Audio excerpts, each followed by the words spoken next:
que vocês têm, se dedicar ao período de aula para revisar as matérias, dá para aproveitar para caramba. Isso é verdade. Ok. Pessoal, boa noite, boa noite, boa noite, boa noite a todos. Boa noite. Olha só, como falado no início, esse é o nosso penúltimo encontro. A semana que vem é o nosso último encontro. Então, hoje nós vamos falar dos recursos de segundo grau, os recursos previstos em segundo grau. E a semana que vem nós fecharemos com chave de ouro, falando sobre o habeas corpus, sobre o mandado de segurança criminal e sobre a revisão criminal, ok? Os trabalhos. Eu já passei para vocês todos os trabalhos, tá? Foram ao todo 5. A nota para quem fez o avaliar e outros 4 trabalhos. E o último trabalho vence hoje, tá? O último trabalho vence hoje. Então, é muito importante para aqueles que não enviaram, envie, para não ficar sem nota, para que a sua nota não seja rebaixada no final aí deste mês. Então, quem não fez, faça. Mesmo que não consiga fazer de forma completa, mas faça. Então, é importante que vocês lembrem do prazo, tá bom? E é importante já falar para vocês sobre a nossa matéria, sobre a prova, o conteúdo que será cobrado daqui a 15 dias, tá? Então, veja, qual vai ser o conteúdo? Pessoal, nós vamos trabalhar exatamente, nós vamos cobrar exatamente o que nós trabalhamos em sala de aula, tá? Então, vai cair rese, vai cair apelação, embargos, declaração, vai cair o agravo em execução, carta testemunhável, vai cair embargos infringentes e de nulidade, que começaremos a falar daqui a pouquinho, vai cair o ROC, o recurso ordinário constitucional, vai cair o recurso especial, o recurso extraordinário, e mais as ações autônomas de impugnação que veremos a semana que vem, tá? Então, esse é o nosso conteúdo. Professor, os artigos. Pessoal, começa exatamente no artigo 581, tá? Vai no artigo 581, se você for analisar a revisão criminal, ela está lá no 621 e seguintes, e tem mais alguns artigos em legislação especial e também no CPC, tá? Nós vamos ver hoje que o recurso especial e extraordinário, ele foi todo regulamentado pelo CPC. Ao passo que o ROC, o recurso ordinário constitucional, o mandado de segurança criminal, ali pelo menos um pouquinho ali do processamento dele, está previsto na Lei 8.038/90. Tá? Então, veja, nós temos artigos do Código de Processo Penal, nós temos artigos no Código de Processo Civil e temos artigos em legislação penal especial, tá? Lembrando a vocês que eu sempre passo resumo a vocês, né, desses conteúdos, então é um resumo muito bom para que vocês tenham aí um norte seguro a respeito não só do conteúdo, como também das súmulas que vocês precisam estudar, das leis especiais que vocês precisam estudar, ok? Alguma dúvida? Professor, boa noite. Boa noite, Sildene. A prova vai ser uma petição? Então, vai ser surpresa. Que é isso, professor, não faz isso não. Ué, por muito quê, ué? difícil uma petição. Essas suas aí, as que a Coaba passa, é mais fácil. Essa sua aí, meu Deus, a gente pena. Então, pessoal, assim, vamos ver, pode ficar tranquilos que eu vou pensar com vocês com carinho, tá? A ideia era exatamente fazer uma prova nova, uma prova inédita, de preferência, metade dela, estilo OAB, metade dela objetiva e a outra metade subjetiva, ou assim, já espelhando a segunda fase da OAB, a primeira fase uma peça prática e mais 4 questões subjetivas. Então, assim, seria muito bom se nós fizéssemos isso. Eu estou aqui pensando, ainda não decidi, ou se ela vai ser toda objetiva, ainda não decidi. Mas, repito, era muito bom se a gente fizesse dessa forma. tá? O problema é o tempo de vocês, etc. Por isso que eu estou ainda matutando. Mas pode ficar tranquilos, estudem que tudo dará certo, tá bom? Mas agora podemos entrar nos nossos recursos de hoje.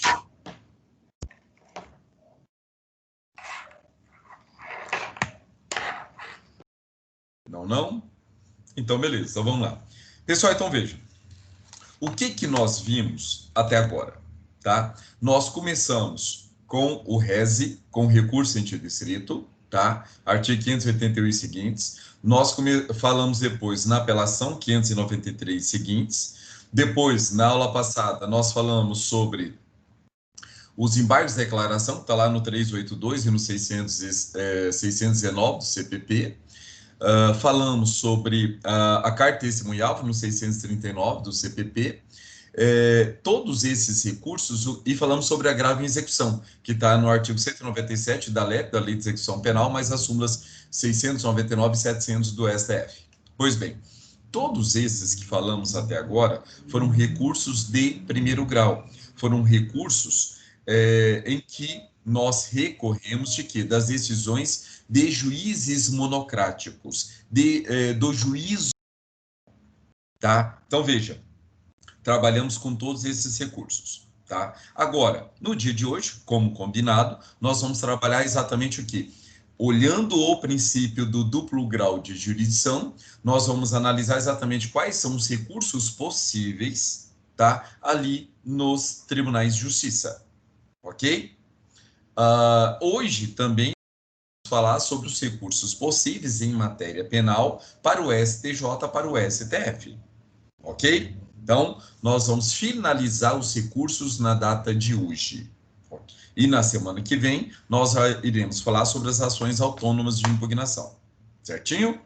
Então, vamos lá. Preparei aqui um material a vocês.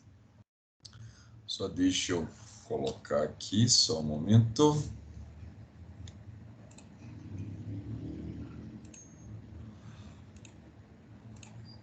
Pessoal, acho melhor nós começarmos com os embargos infringentes e de nulidade, tá? Vamos aos embargos infringentes e de nulidade. Vamos a ele. Na tela. Embargos infringentes e de nulidade. Primeira situação. Entendam o que vem a ser embargos infringentes e de nulidade. Pessoal, o resumo que eu trouxe a vocês vai deixar bem claro isso, mas é importante que vocês imaginem como funciona o Instituto, tá? Para ficar fácil a assimilação. Então, veja, quando você entra com apelação, tá? Quando você entra com RESE, e tem alguns doutrinadores que falam também que se aplica, inclusive, para o agravo em execução. Tá? Tem doutrinadores que entendem que é só apelação e o RESE, mas tem alguns doutrinadores que defendem que também o agravo em execução. Eu, particularmente, como nós já falamos que o procedimento do agravo em execução é o mesmo do RESE, eu entendo que é possível, sim, embargos infringentes de nulidade, tanto a respeito da apelação, do RESE e do agravo em execução. Então, como funciona? Imagine vocês o seguinte, vocês ingressam, tá? Vocês ingressam com recurso de apelo. Suponhamos que vocês ingressaram com recurso de apelo. Quando vocês ingressam com recurso de apelo, nós já vimos todo o processamento aqui, tá? Vocês vão fazer a interposição para o juiz de direito, o juiz de direito vai fazer o juízo de admissibilidade recursal, os requisitos objetivos e subjetivos, os objetivos, cabimento, adequação, regularidade formal, tempestividade, inexistência de fato extintivo, inexistência de fato modificativo, tá? E depois vai para os requisitos subjetivos recursais, quais sejam a legitimidade e o interesse recursais, ok? Pois bem, a partir do momento que o juiz analisa a apelação, analisa o RESE, analisa o agravo em execução, ele vai fazer esse primeiro juízo de prelibação, tá? Esse primeiro juízo de prelibação, que é um juízo de admissibilidade recursal. Pois bem, se ele aceita o recurso, vai determinar que a parte autora do recurso apresente as suas razões do recurso, tá? Nós vimos que na apelação, as razões, o prazo são de 8 dias, a interposição 5 e as razões 8 dias. No caso do rese, a interposição também é 5 dias, mas as razões são apenas 2 dias. Pois bem, apresentadas as razões, o juiz vai intimar a outra parte para a apresentação das contras-razões recursais. Certinho? Beleza. Suponhamos os 3 recursos. Suponhamos que vocês são advogados, tá? Vocês já estão trabalhando e vocês possuem 3 clientes diferentes. E no primeiro você entrou com apelação, no segundo você entrou com rese e o terceiro agravo em execução, ok? Pois bem, os 3 foram deferidos e você recorreu para o tribunal. Chegando no tribunal, nós já vimos aí o processamento, vai ser julgado pelas câmaras criminais, nos TJs, e na Justiça Federal vai ser julgado pelas turmas criminais. Na maioria dos TJs, geralmente o quê? As câmaras funcionam com 3 desembargadores. Pessoal, imagine que tanto a apelação como o rese, como o agravo em execução, vocês percam no tribunal. Vocês perderam, tá? Vocês pediram lá uma série de situações e vocês perderam. Se vocês perderam tudo, não teve nenhum voto favorável a vocês, porque, lembre, são 3 desembargadores. Se os 3 votaram desfavoravelmente a vocês, acontece, o único recurso que vocês podem dar é para o STJ ou para o STF, se houver ferimento de lei federal ou ferimento à Constituição. Aí vocês vão entrar com recurso especial ou recurso extraordinário. Esse é o caminho. Esse é o caminho. Ok? Pois bem. Então, veja. Perdeu tudo. Então, para continuar, vocês têm que entrar com recurso especial ou recurso extraordinário. E daqui a pouquinho nós vamos falar sobre os requisitos de cada um deles. Ok.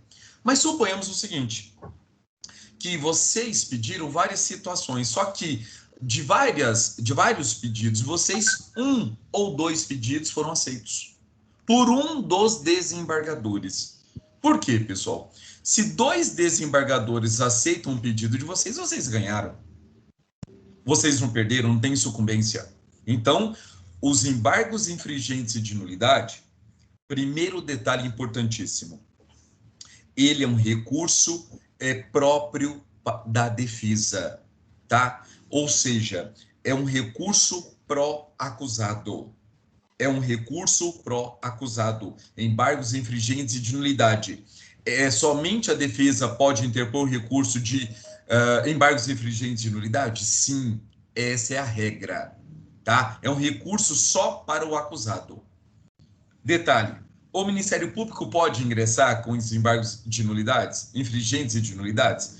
Pode, de forma excepcional e sempre para beneficiar o acusado, tá? Que não é usual. Mas suponhamos que estejamos aí em sede de Tribunal de Justiça, lá a Defensoria Pública ela não está eficiente, tá? E aí o acusado, o Ministério Público...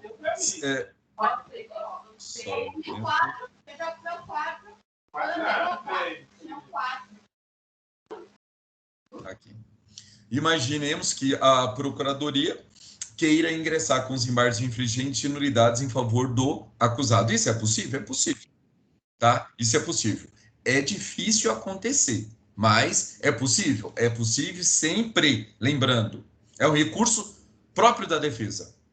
Mas o MP pode ingressar? Pode, como custos legis em favor do acusado, tá? Então, geralmente isso não acontece, mas para efeitos de concurso público, vocês precisam de ter essa informação, que é próprio da defesa, mas excepcionalmente o Ministério Público pode ingressar desde que seja favorável ao acusado. Beleza, perfeito. Continuando. Para que seja possível vocês recorrerem dessa apelação, desse résio, desses embargos, desse agravo à execução, é necessário que pelo menos uma decisão de um dos desembargadores seja favorável a você. Pode ser sobre a sua totalidade, pode ser sobre determinado ponto que você pediu, tá? E por isso que vem esse nome, embargos infringentes e de nulidade, que isso quer dizer? Quer dizer que embargos infringentes é quando há uma matéria de mérito que um dos desembargadores concordou contigo. Os outros dois não. Você perdeu. Mas teve um voto favorável. Teve um voto favorável. Então, isso, vocês vão ingressar com o quê? Embargos infringentes. Agora, suponhamos que vocês tenham pedido a nulidade do processo. Pedir a nulidade do processo. E aí, somente um dos desembargadores concordou com essa nulidade. Aí, vocês vão ingressar com embargos de nulidade. Tá? Então, veja, embargos infringentes e de nulidade, ele, apesar das pessoas acharem que são dois recursos, não é que ele é dois recursos. Ele é um recurso que pode atacar tanto o mérito como pode atacar a nulidade. Se for só o mérito, você vai entrar com os embargos infringentes. Se for nulidade, embargos de nulidade. Agora, suponhamos que esse único desembargador, que foi com a cara de vocês, que aceitou as suas argumentações, ele aceita tanto algumas das questões de mérito, como também essa nulidade. Neste caso, você vai recorrer com o quê? Vocês vão apresentar embargos infringentes e de nulidade.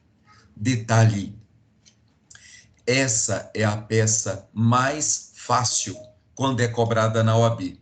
Até agora caiu uma única vez. E por que ela é fácil? Porque você só vai recorrer em cima do voto dissidente. Em cima do voto que foi favorável a você. Então, assim, imaginemos o seguinte: você entra com a apelação e pede lá 10 teses. Você pediu 10 teses jurídicas. Dessas 10 teses, um único desembargador concordou com apenas 4 teses jurídicas. O que vai acontecer? Vocês vão recorrer só em cima dessas 4 teses jurídicas, só em cima daquilo que está ali no problema da OAB. Então, veja, até hoje caiu uma única vez. E por que cai tão pouco? Porque é muito fácil.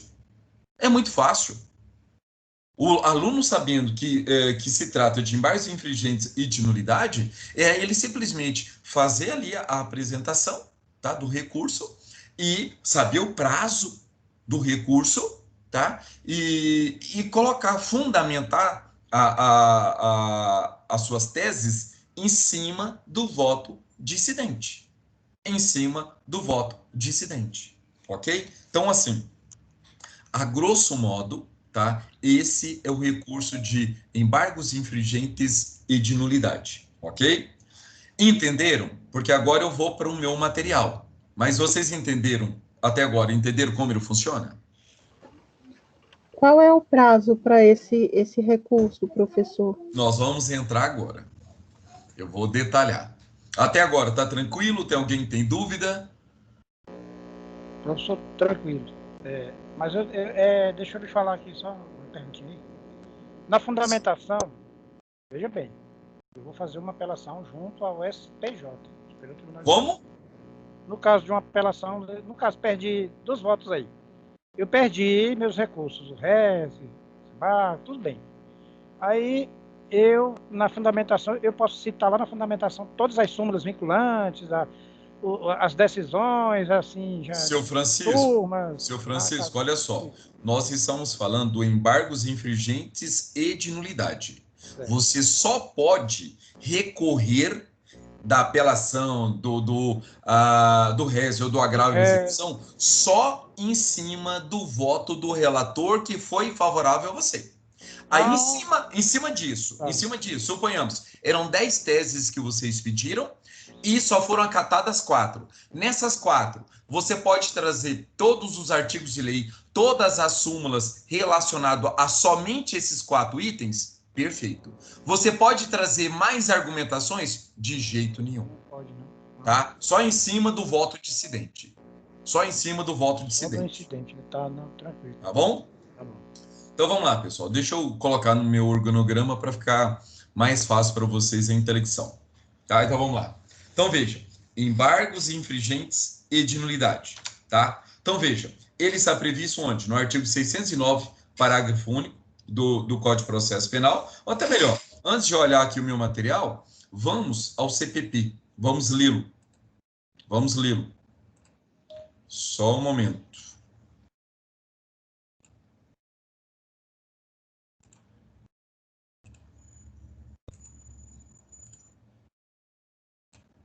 Vamos lá.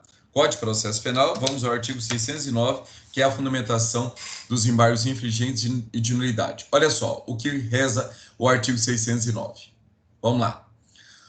Os recursos, apelações e embargos serão julgados pelos tribunais de justiça, câmaras ou turmas criminais, de acordo com a competência estabelecida nas leis de organização judiciária. Beleza. Vamos lá. Parágrafo único. Parágrafo único. Só um momento. Agora sim. Parágrafo único. Quando não for unânime a decisão de segunda instância, então eu nunca vou interpor, tá, os embargos infringentes e de nulidade perante o juiz de direito. Nunca. Os embargos infringentes de nulidade é um recurso próprio de segunda instância. Vocês vão interpor para quem? Para o Tribunal de Justiça. Vocês vão direcionar o recurso para quem? Para o desembargador relator, tá? Do Tribunal de Justiça. Seja Tribunal de Justiça dos Estados, seja os tribunais regionais federais, ok? Então vamos lá. Quando não for unânime a decisão de segunda instância, desfavorável ao réu, então veja, o réu perdeu. Só que a decisão não é unânime. Então, de 3 votos, 1 é favorável a ele. Admitem-se embargos infringentes e de nulidade, que poderão ser opostos, olha, Iramar, prazo de 10 dias, a contar da publicação de acórdão, na forma do artigo 613. Se o desacordo for parcial, os embargos serão restritos à matéria objeto de divergência. Olha aí, seu Francisco, tá? Se o desacordo for parcial, ou seja, o desembargador não acatou todas as fundamentações. Ele acatou apenas parte das fundamentações. Então, vai ficar restrito. A gente só poderá apresentar os embargos infringentes e de nulidade em cima do quê? Daquilo que é a divergência. Daquilo que é a divergência. Ok? Certinho? Okay. Então, beleza. Então, vamos para o meu material. Pessoal, então veja. O recurso é previsto no artigo 609 do CPP. Ok? Aqui, só um momento para ficar mais fácil para vocês. Assim. Então, veja. Aqui eu só replico que quando não for unânime a decisão de segunda instância desfavorável ao réu. Então, veja, ela não é unânime e ela tem que ser o quê? Desfavorável ao réu. Porque se for favorável, nós ganhamos. E não cabe embargos infringentes e de nulidade para o Ministério Público, ok? Admite-se embargos infringentes de nulidade que poderiam ser opostos no prazo de 10 dias. Lembrando a vocês que esses embargos, eles se referem-se o quê? À divergência do acordo, tá? Veja bem, divergências do acórdão quanto às questões de mérito, tá? Quanto também o quê? A respeito da nulidade. Tá? Então, veja, por isso que é embargos infringentes e de nulidade. Se o desembargador só aceitou a matéria de mérito, vocês vão ingressar com esse embargos infringentes. Não vai ser de nulidade. Por quê? Porque não tem. Não foi apreciado. Ok? Pois bem, vamos lá. Continuando. Pessoal, olha só. É importante isso aqui. De todo modo, poderá ocorrer de os embargos serem a um só tempo infringentes e de nulidade, como eu já expliquei a vocês. Ok? Mais uma vez, esse é um recurso exclusivo, privativo da defesa. É um recurso somente a favor do réu. Somente a favor do réu. O MP pode apresentar os embargos infringentes de nulidades? Regra geral, não. A não ser que ele apresente em favor do réu. Tá? A não ser que ele apresente em favor do réu. Agora, suponhamos, o réu ganhou. E um dos desembargadores foi favorável ao Ministério Público. O Ministério Público pode ingressar com os embargos infringentes de nulidade? Não pode, porque é um recurso próprio da defesa. Tá? E aqui eu coloco para vocês que é possível, sim, os embargos infringentes, quando vocês entram com a apelação, quando vocês entram com o recurso e se distrito, inclusive o agravo em execução. Lembrando, agravo em execução é um problema na doutrina. Uns entendem que não é cabível, outros entendem que é possível sim. E nós temos precedentes nesse sentido, que é possível. Ok? Pois bem, quais são os pressupostos de admissibilidade? O professor Nestor Távora, ele traz para nós esses pressupostos. Esses pressupostos. Primeiro pressuposto, a decisão, pessoal, não pode ser unânime, tá? Se for unânime, não cabe. Então, veja, a decisão não pode ser unânime, ou seja, tem que ter uma decisão favorável ao acusado, ok?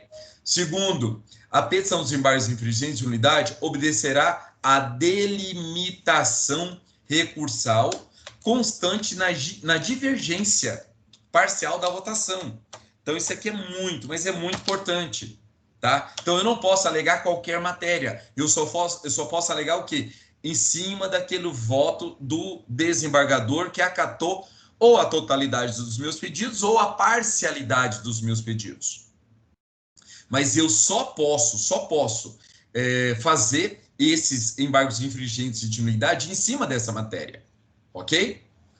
Terceiro pressuposto, a decisão decorre de julgamento de apelação ou em recurso interdistrito, tá? E aí eu trago para vocês essa questão aí, se é possível ou não o agravo em execução. Tem doutrinadores que entendem que não é possível, tá? Por causa do princípio da taxatividade recursal. Mas tem boa parte da doutrina que fala que é possível sim, tá? E o último pressuposto, o acórdão seja proferido por tribunal, não sendo, olha que legal, não sendo admissível de decisão de turma recursal do juizado. Olha que legal, é possível os embargos infringentes de decisão exarada no juizado especial criminal? Não é possível, não é possível, não é possível, ok? Tem que ser o quê? Órgão colegiado, ou é Tribunal de Justiça, ou os tribunais de justiça dos estados do Distrito Federal, ou é, no caso, os tribunais regionais federais, da primeira, segunda, terceira, quarta e quinta regiões, ok? Pessoal, aqui eu trouxe duas súmulas para vocês sobre do STF. Primeira, 293, fala o seguinte: são inadmissíveis embargos infringentes contra decisão em matéria constitucional submetida ao plenário dos tribunais. Então, veja, os embargos infringentes, eles são possíveis o quê? Quando a decisão, pessoal, é da Câmara, tá? Olha que legal. Preste atenção aqui comigo.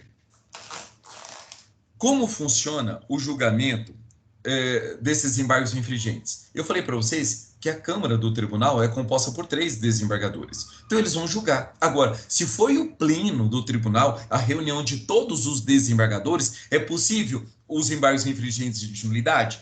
Regra geral, não. Existe uma exceção. Existe uma exceção. Existe uma exceção. Qual é a exceção? Supremo Tribunal Federal. O Supremo Tribunal Federal, na ação penal lá 470, aquela ação lá do mensalão, ele abriu uma exceção, porque o pleno julgou, condenou os bandidos a determinadas penas lá, e eles quiseram recorrer da decisão do próprio Supremo. E, na época, o Supremo aceitou os embargos infringentes de nulidade e colocou um requisito. Por quê? São 11 ministros da Suprema Corte. Para que haja a possibilidade dos embargos infringentes de nulidade, é necessário o quê? Que tenha pelo menos 4 votos divergentes. Se tiver 4 votos divergentes, é possível, sim, os embargos infringentes de nulidade. Foi o que aconteceu. O Supremo aceitou, aí foi julgar mais uma vez e nisso só enrolando o processo.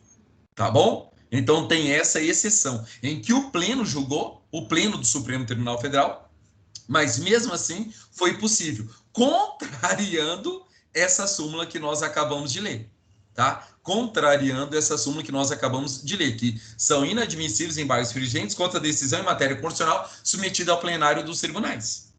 Tá? Então veja, por que o Supremo foi contra ele próprio? Porque era muita coisa em jogo, era muita gente rica. Se fosse pobre, não teria tido essa mudança. Mas como é rico, sempre tem um jeitinho. Mas vamos lá. Súmula 294. da decisão que se seguir ao julgamento de constitucionalidade pelo Tribunal Pleno não, ou melhor, são inadmissíveis embargos infringentes quanto à matéria constitucional, tá? Pessoal, veja, essa súmula 294, na verdade, ela nem precisava, né? Por quê? O 293 fala, ó, decisão de matéria constitucional submetida ao pleno dos tribunais é inadmissível. Agora aqui ele vem falar sobre a questão da constitucionalidade, também é inadmissível, mas veja, foi julgado pelo pleno do tribunal. Se foi julgado, não cabe. Tá? Mas fazer o quê? Fazer o quê? Tem as duas súmulas em ambos os sentidos. Em prova objetiva, cai muito essas súmulas. Então é importante que vocês estudem, tá? Procedimento dos embargos infringentes e de nulidades. Vamos lá. Prazo, nós já vimos, o artigo 609 fala que o prazo é de 10 dias, tá? A partir da publicação do acórdão, tá? E aí vocês vão ingressar, vão fazer a interposição do recurso, junto com as razões aí do recurso, para o desembargador relator, tá? E aí, apesar de não haver previsão legal, tá? A jurisprudência dos tribunais, até mesmo com base aí no princípio do contraditório, determina que a outra parte, no caso o Ministério Público, deva apresentar suas contrarrazões nesses embargos infringentes de nulidade. Porque senão haveria aí o ferimento ao princípio do contraditório, tá? Apesar de não haver previsão, mas a jurisprudência firmou entendimento nesse sentido. Pessoal, interposição dos embargos, tá? Então veja, qual é o procedimento? Você faz a interposição dos embargos, ok? Depois disso, vai para o parecer da Procuradoria, também no prazo de 10 dias. Depois, haverá distribuição, tá? E no outro momento, nós teremos o quê? Vista ao relator, também pelo prazo de 10 dias. E, por último, vista ao revisor, também pelo prazo de 10 dias. Para depois haver a designação da data de julgamento. E nessa sessão é possível, sim, a sustentação oral por 15 minutos. Tá? Então, prazo de 10 dias, sustentação oral de 15 dias. Prazo de 10 dias para interpor o recurso, 10 dias para contra as razões recurso, 10 dias para a procuradoria, 10 dias para o relator, 10 dias para o revisor. Tá? Então, veja que só aí, no mínimo, já foram o quê? 50 dias corridos, sem falar o trâmite. Então, ou seja, é um recurso que dificilmente é julgado com menos de 2 meses. Ok? Esse é o processamento dos embargos infringentes de nulidade. E lembrando que o corpo, vocês só vão alegar matéria de direito se, de acordo com o voto dissidente, de acordo com o voto do desembargador que concordou com o seu posicionamento. Tá? Agora, se não for mérito, se for nulidade, vocês vão falar só sobre a nulidade. Tá? O que caiu na prova da OAB? Quando caiu na prova da OAB, tinha as duas coisas. O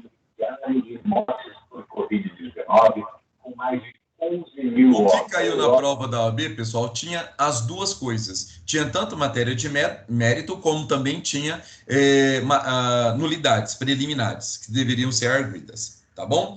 E olha que interessante, os efeitos. Primeiro, os embargos infringentes, como qualquer outro recurso, ele tem um efeito devolutivo, ou seja, devolve o conhecimento a uma outra instância, digamos assim. Agora, a questão o problema aqui é a respeito do efeito regressivo. Pessoal, entendam comigo.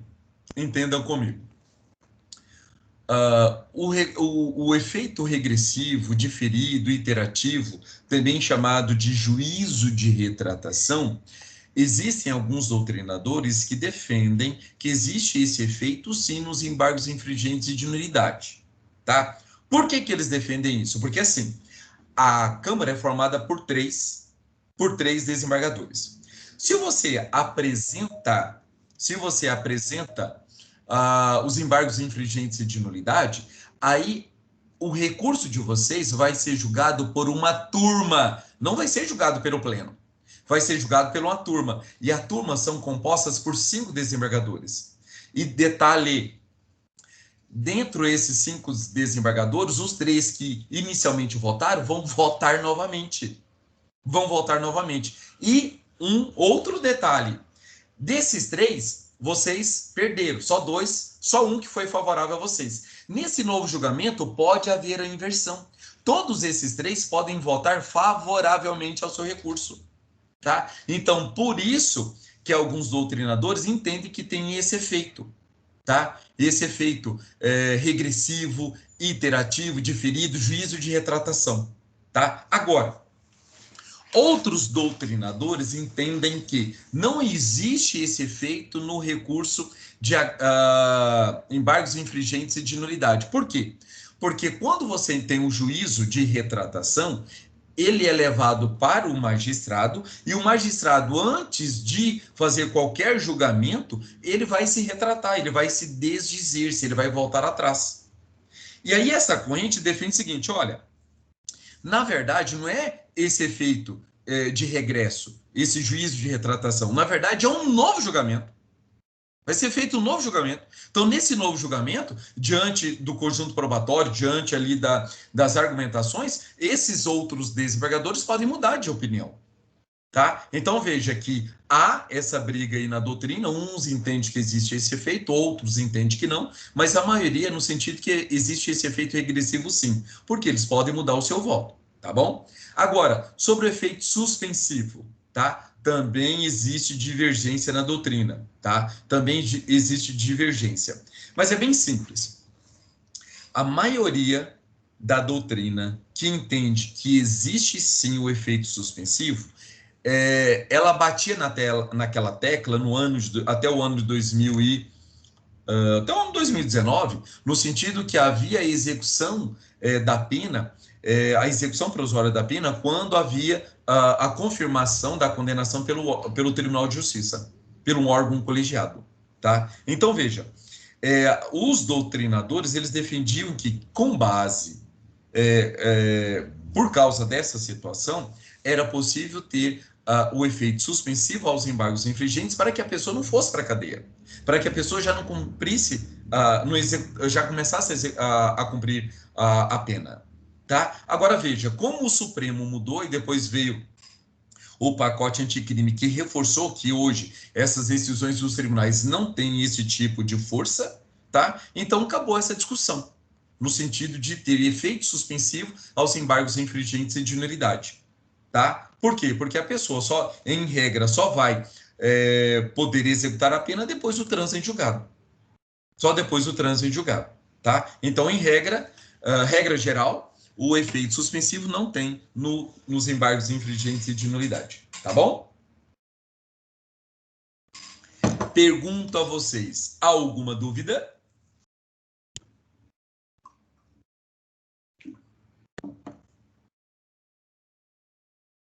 E aí, pessoal, alguma dúvida? Ou podemos já caminhar para o rock? Só não consigo nem formular uma dúvida aqui. Obrigado pela sinceridade, Aline. Obrigado pela sinceridade. Professor, era bom se ainda não tivesse nenhuma dúvida, mas, infelizmente, a gente falar que tem também não tem razão para a gente discutir esse assunto, porque, diante as questões, a gente tem que estudar mesmo e as dúvidas tira depois, né? A explicação do senhor não tem limite, a explicação é excelente. A gente tem que ter a cabeça boa para entender tudo, mas se for só vou tirar todas as dúvidas aqui, não tem nem aula, né? Porque acho que todo mundo tem dúvida, igual eu tenho, claro, né? Tá mas certo. Pode mencionar todas elas. Muito obrigado. Tá certo. Valeu.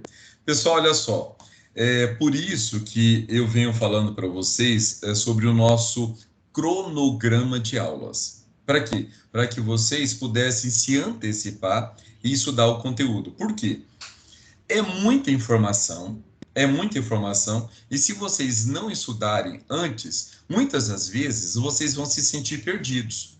Vocês não vão gostar da matéria, vão achar a matéria chata. Exatamente por quê? Porque vocês não se prepararam, tá? Então, assim, eu sempre falo aos meus alunos que principalmente prova da OAB, em direito penal é muito fácil. Prova, segunda fase da OAB em direito penal é muito fácil. Só que assim, requer disciplina do estudante, requer dedicação, tá? não só em direito penal, como qualquer outra área que vocês escolherem, requer dedicação. Agora, como a minha área é penal, eu falo para vocês, é muito fácil. Mas, repito, para que vocês entendam o que eu fale, que eu falo e qualquer outro professor fale, é necessário que vocês leiam materiais antes das aulas. Que isso vai facilitar demais e, principalmente, vai abrir a sua mente e, ao abrir a sua mente, vai surgir várias dúvidas que podem, sim, ser sanadas nos nossos encontros, tá bom? Então, lembre, semana que vem, ações autônomas de impugnação, tá? Para aqueles que queiram já se antecipar. Pessoal, já que não tem, vamos passar então para o ROC, para o recurso ordinário constitucional. Então, vamos lá.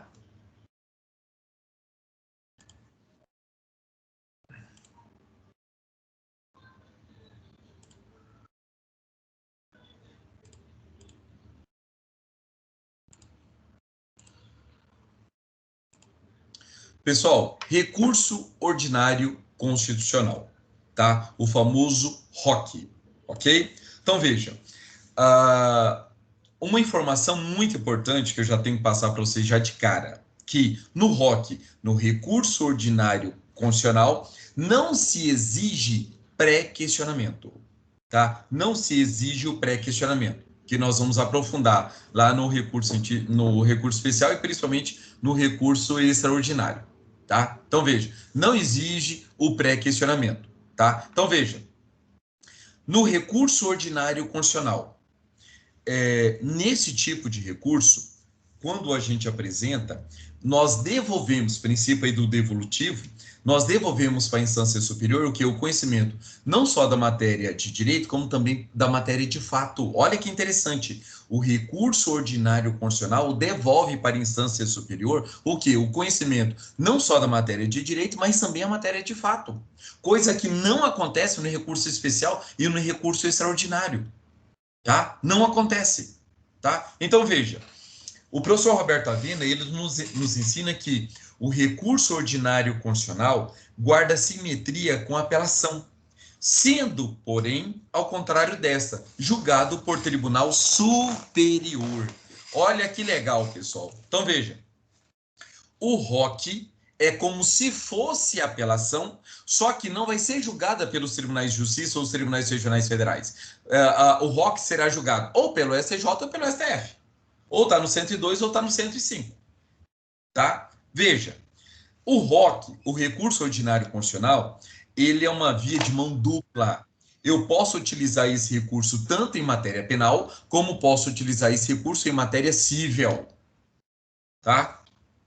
Então, lembre-se disso. Ele é possível tanto em matéria penal como em matéria civil, ok? Pessoal, por isso que vários doutrinadores falam que o recurso ordinário constitucional, ele é possível no quê? Nas ações constitucionais originárias, tá? Nas ações constitucionais originárias. Um detalhe muito importante. O ROC, o recurso ordinário constitucional, ele só é cabível contra decisões colegiadas. Suponhamos vocês, numa ação que está aí perante os tribunais de justiça, e o desembargador relator simplesmente indefere um pedido de vocês, tá? Nesse caso, você pode ingressar com recurso ordinário constitucional? Claro que não, porque tem que ser uma decisão colegiada. Aí, nesse caso, o que vocês podem fazer é apresentar o quê? Um agravo interno, tá? Vocês entram com agravo interno, exatamente para quê? Para levar a questão à Câmara, à turma ou ao plenário, dependendo da situação, tá? Por quê? Porque só é possível o ROC, o recurso ordinário constitucional, tá? De decisões colegiadas. Não pode ser de desembargador, decisão monocrática. Tá? Se acontecer isso, entra com agravo regimental, ou agravo interno, tá bom? E o mais importante de tudo, Qual é o artigo aí? O artigo dele? Os artigos? Estão previstos na Constituição Federal nos artigos 102 e 105, mas calma lá que eu vou colocar já na tela, tá bom? Pessoal, outra informação muito, mas muito importante. Só é possível o recurso ordinário constitucional, tá? quando houver a denegação da ordem. Tá? Só quando houver a denegação da ordem. Não é possível recurso ordinário constitucional quando o tribunal aceita os argumentos. Tá? Só quando houver a denegação da ordem. Mas vamos lá. Então, veja.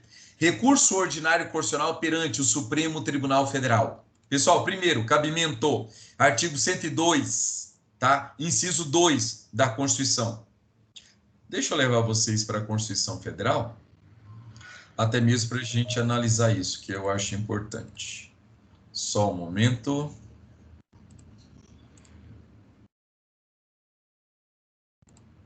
Pessoal, Constituição Federal, artigo 102. Compete ao Supremo Tribunal Federal, principalmente a guarda da Constituição, cabendo-lhe, olha o inciso 2, olha o inciso 2, olha o inciso 2, julgar em recurso ordinário. É o nosso ROC, recurso ordinário constitucional. Então, esse recurso ordinário aqui no inciso 2 do artigo 102 da Constituição Federal é o famoso ROC.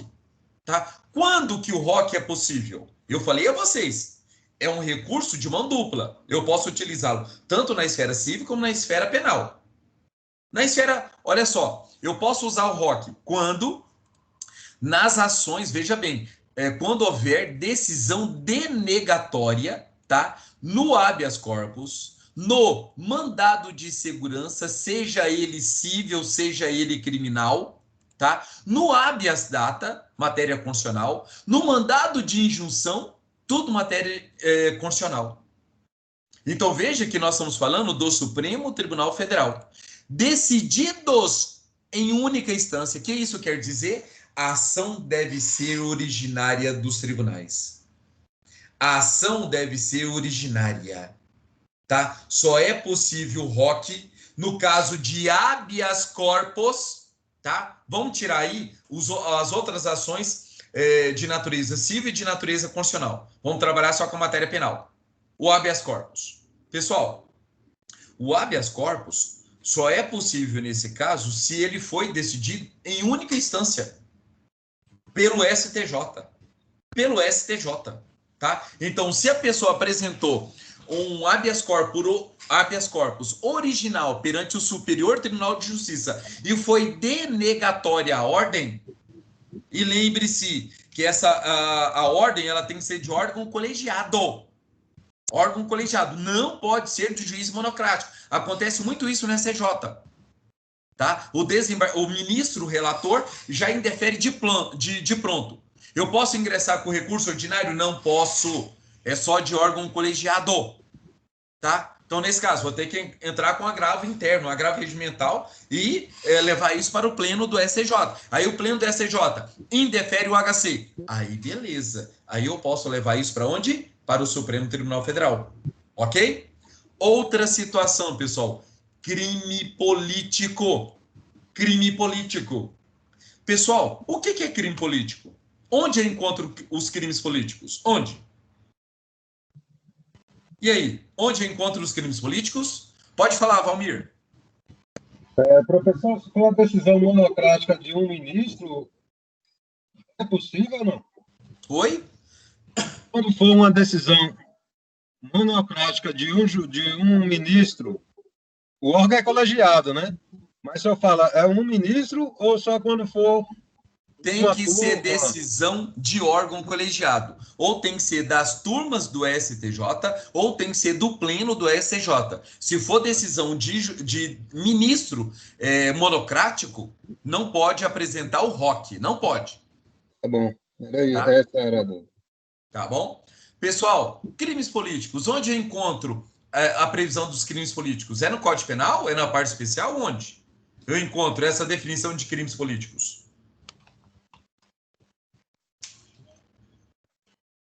Vamos, gente? Pessoal, Lei de Segurança Nacional, Lei 7.170 de 83, tá? Lei 7.170 de 83, Lei de Segurança Nacional. É aqui onde eu encontro o quê? Os crimes políticos. É aqui onde eu encontro os crimes políticos.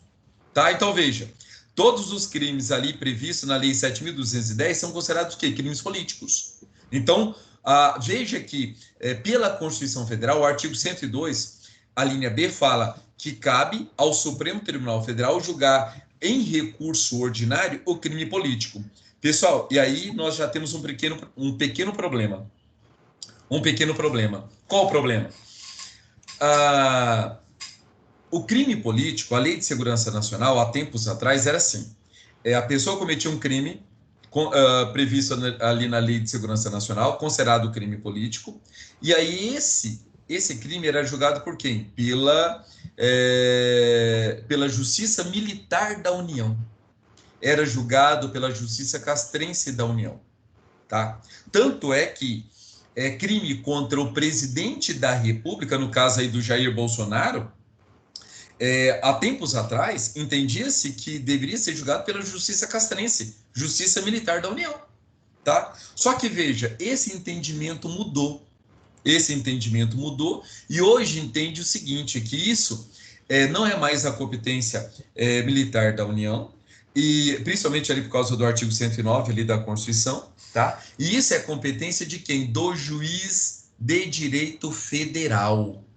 Justiça Federal, tá? Justiça Federal. Então, veja, é julgado primeiro pelo juiz federal, tá? E não mais pela Justiça Castrense. Ok? Então, veja, crime político, Lei de Segurança Nacional, tá? Lei de Segurança Nacional. Lembre-se da Lei 7.110 de 83. 7.110 de 83, ok? Beleza.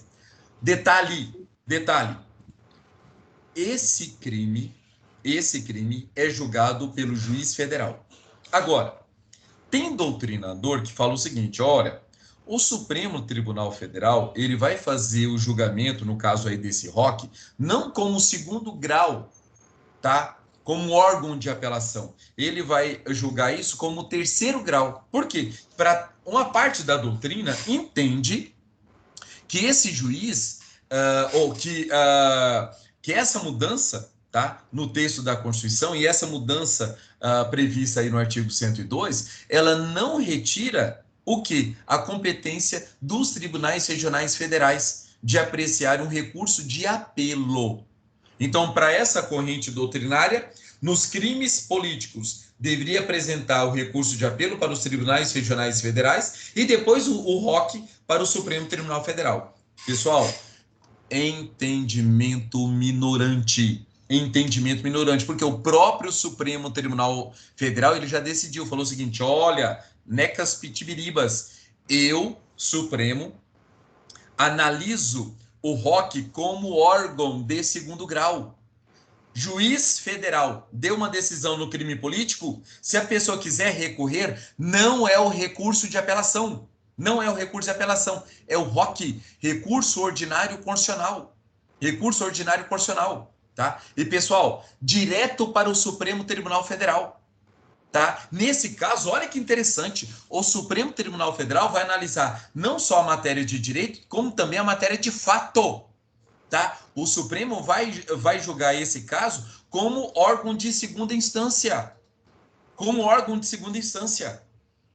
Tá? Então veja que é diferente.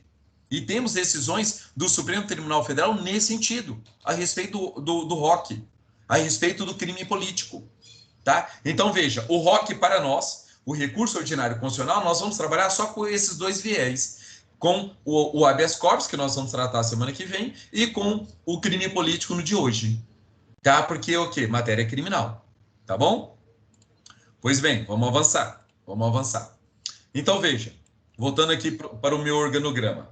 Então, será cabível, previsão artigo 102, inciso 2 da Constituição Federal, tá? E ele é possível tanto no habeas corpus, tá? Como no mandado de segurança criminal e no mandado de segurança civil. O habeas ato, o mandado decididos em única instância pelos tribunais superiores, tá? Então, veja, esse habeas corpus tem que ser decidido pelos tribunais superiores, tá? Nesse caso é o STJ, e desde que seja denegatória a decisão. tem que ser denegatória. Ah, a pessoa entrou com habeas corpus, foi concedido o habeas corpus. Ah, beleza. O Ministério Público pode recorrer? Não pode. Professor, então o ROC, nesse sentido, é um recurso exclusivo da defesa? Fechou, perfeito. Por quê? Só quando for denegatória. Entrou com habeas corpus, foi denegado o habeas corpus. Quem ganhou? MP. Então, só pode apresentar o ROC quando a decisão for denegatória. Recurso exclusivo da defesa. Mais uma vez, um recurso exclusivo da defesa. Tá bom? Pessoal, agora no crime político já é diferente, tá? Aqui no crime político, esse ROC, ele já é diferente, tá? Porque esse ROC aqui no crime político, ele é crime contra a Lei de Segurança Nacional, tá? Competência da Justiça Federal, é o juiz federal que vai julgar, e aí, dessa decisão do juiz, vai direto para o Supremo Tribunal Federal. E aí que eu trago exatamente essa celeuma para os senhores, e a decisão exarada no ano de 2000, tá? Pelo ministro do Supremo, Maurício Correia, em que defende que não tem participação do TRF no crime político, tá? Do juiz federal vai direto para o Supremo Tribunal Federal. Ok? Beleza. Beleza. Pessoal, qual é o procedimento do ROC perante o STF? Tá? Então, veja, ele será interposto perante os tribunais superiores, no nosso caso, o STJ, né, que vai julgar o habeas corpus, tá? Que vai julgar esse habeas corpus. No caso do TSE, também é possível, tá? Na Justiça do Trabalho não julga habeas corpus, e no STM também é possível. Então, tira aí a Justiça do Trabalho, tá bom? Então, do habeas corpus, dado aí por esses tribunais, a petição vai ser dirigida para quem? Para o presidente do tribunal, do STJ, ou do TSE, ou do STM, tá? Então, veja, o ROC, pessoal, nós faremos em duas peças. Uma peça de interposição, dirigida para quem? Para o presidente do tribunal, onde está tramitando ali o HC, nesse caso, porque nós estamos falando em tribunal. Ou se no caso ali do juiz de direito, o juiz de direito federal, aí vai ser interposto para quem? Para esse juiz de direito, no caso do crime político, tá? Então, veja, a interposição para o juiz de direito, no caso do crime político, ou se for no caso do HC, tá? Vai ser para os tribunais superiores, para o presidente dos tribunais superiores. E as razões recursais, essas serão endereçadas para quem? Para o Supremo Tribunal Federal. Para o Supremo Tribunal Federal. Ok? Beleza. Prazo do ROC. Pessoal, a Constituição não traz. A Constituição não traz. Ou seja, existe o quê? Existe uma omissão legislativa a respeito do prazo. Tá bom? Mas veja, aqui nós aplicamos as seguintes regras. E veja que nós estamos falando só de duas ações, tá? O habeas corpus e o crime político. No caso do habeas corpus, o prazo será de 5 dias. Então, o ROC, recurso ordinário constitucional em sede de habeas corpus perante o STJ.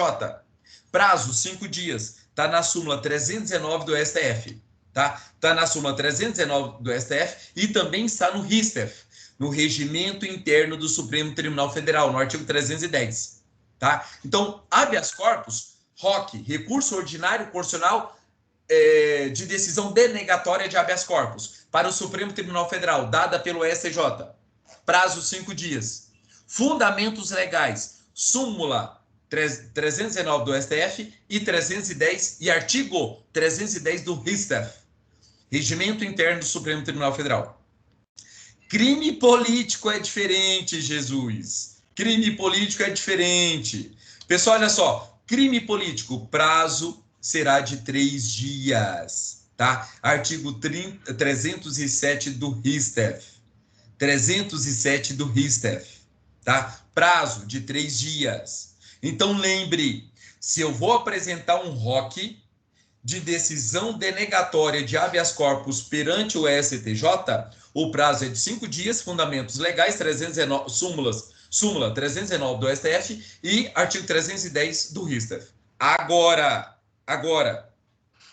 se o ROC é sobre crime político, o prazo será de 3 dias e o embasamento legal é artigo 307 do Regimento Interno do Supremo Tribunal Federal e artigo 563 e 565 do Código de Processo Penal Militar, que hoje não se aplica mais. Antigamente se aplicava.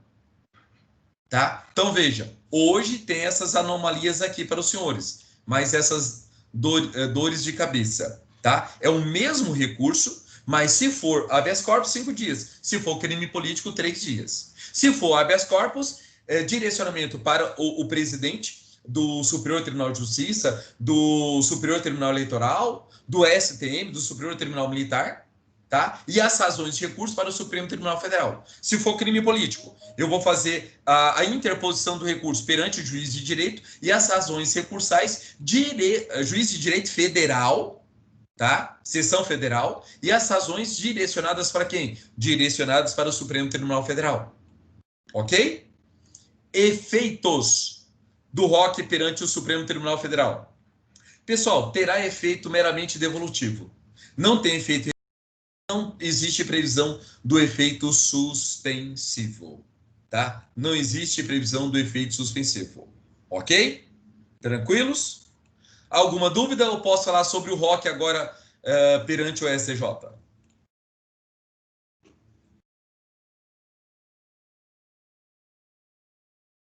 Não, não? Então, beleza. Então, vamos seguir. Vamos seguir. Vamos seguir. Agora, para o ROC perante o STJ. Vamos lá. Pessoal, recurso ordinário constitucional ao STJ, ao Superior Tribunal de Justiça. Falei para vocês antes que a fundamentação está no artigo 105. Tá? 105. Vamos a ele. Vamos ao artigo 105, inciso 2. Vamos à Constituição, só um momento.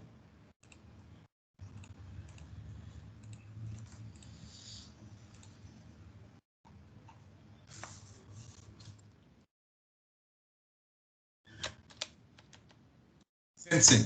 Então, veja. Compete ao Superior Tribunal de Justiça, inciso 2, julgar em recurso ordinário. Pessoal, aqui a lista aumentou.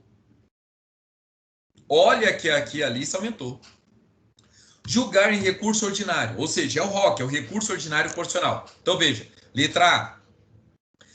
O habeas corpus decididos em única ou última instância. Então, aqui não precisa ser originário dos tribunais. Pode ser decidido tanto em última ou única instância. Tá bom? Beleza. Então, veja.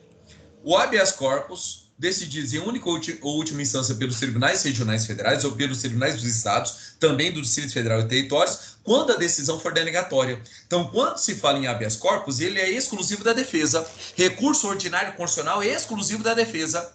Porque se for favorável o habeas corpus, quem ganhou foi o acusado e o Ministério Público não pode, tá? Então, só posso apresentar o ROC quando, aí imagina, eu apresentei um ROC, ou melhor, eu apresentei um habeas corpus perante o juiz de direito. Eu apresentei o habeas corpus perante o juiz de direito. O juiz de direito indeferiu. Nós vamos ver que o recurso aí, a previsão, o rese, entra com o rese para o tribunal.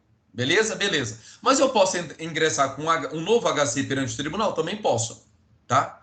Também posso. Entrando com esse HC no tribunal, perco novamente. Ele é indeferido a ordem. Nesse caso, posso levar para o STJ? Posso. Veja que o habeas corpus decididos em única ou última instância. Tá? Nesse caso, última instância. Quando for denegatória a ordem. Ok? Beleza. Letra B. Os mandados de segurança decididos em única instância, tá, pelos tribunais. Então, nesse caso aí, é originário dos tribunais regionais federais, pelos tribunais dos estados, Distrito Federal e territórios, quando denegatória é a ordem desse mandado de segurança. Lembrando aos senhores que isso aqui é regulamentado no Código de Processo Civil a respeito do mandado de segurança civil. Nós sabemos que existe o mandado de segurança criminal também, tá? Aula da semana que vem. E, por último, as causas em que forem partes Estado estrangeiro ou organismo internacional de um lado e de outro o município ou pessoa residente ou domiciliada no país. Pessoal, veja que todas essas matérias aqui são matérias de quê? De ordem ou constitucional ou de ordem civil. Então, nós não vamos trabalhar com elas, tá? Nós vamos trabalhar aqui, na verdade, só sobre o habeas corpus. Vou falar hoje e na semana que vem nós vamos aprofundar, tá bom? Ok? Então, vamos lá.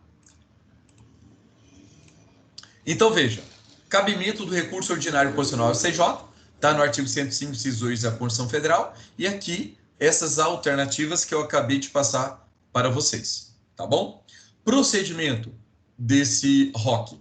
O recurso ordinário constitucional, pessoal, ao STJ, ele vai ser disciplinado por quem? Ele vai ser disciplinado pelos artigos 30 a 35 da Lei 8.038/90, tá? Então, veja, nós temos previsões específicas no caso do STJ, tá? Então, leiam a Lei 8.038/90, tá? Veja, olha que interessante sobre o juízo de admissibilidade do ROC, tá?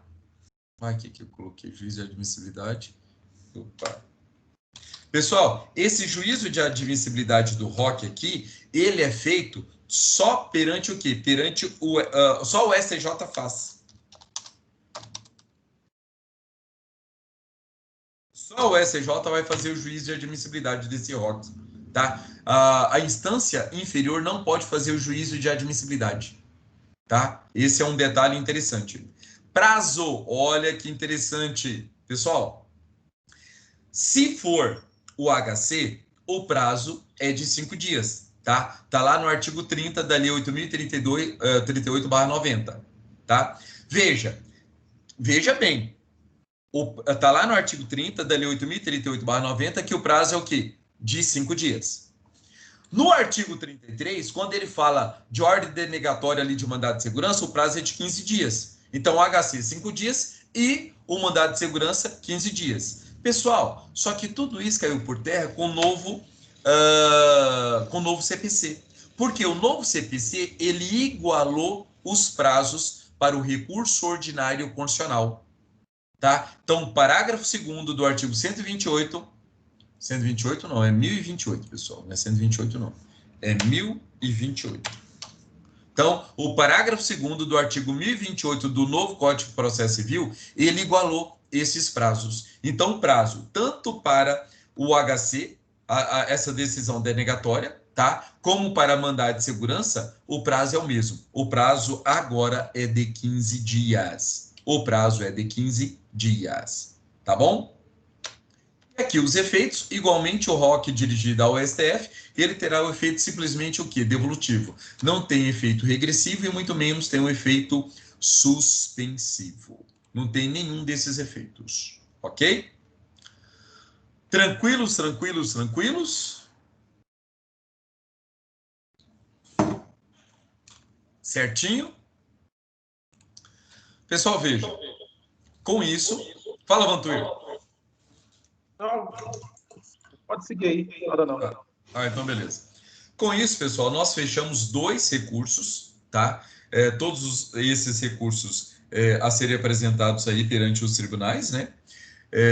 Vimos agora o ROC perante o Supremo, vimos o ROC perante o STJ e vimos antes os embargos infringentes, tá? Que é um recurso próprio ali perante os tribunais de justiça, ok? Com exceção aí do Supremo, que admite os embargos infringentes dessas decisões aí não unânimes da Suprema Corte, ok? Apesar de não ter previsão legal. Não tem previsão legal. Pois bem. Olha só, próximo passo agora, para a gente finalizar o nosso conteúdo de hoje, é falarmos sobre o recurso especial e o recurso extraordinário, tá? Nós temos falado recurso especial e recurso extraordinário. Como é uma matéria bem... nós precisamos aprofundar esses 2 recursos no âmbito penal. Vamos fazer o seguinte, geralmente a gente faz o nosso intervalo sempre às 20h40, hoje nós vamos fazer o nosso intervalo mais cedo. Por quê? Quando eu voltar, eu quero já tratar com vocês sobre eles, sobre os 2 de uma vez só, e fazendo as comparações, porque tem pressupostos diferentes, tá? Não são os mesmos pressupostos para o STJ. O STF exige outros pressupostos. E lá no STF ainda tem umas engenharias que nós precisamos deixar bem claro para que vocês não errem questões da nossa prova e nem de questões de concurso. Tá bom? Então vamos fazer o intervalo agora, ok?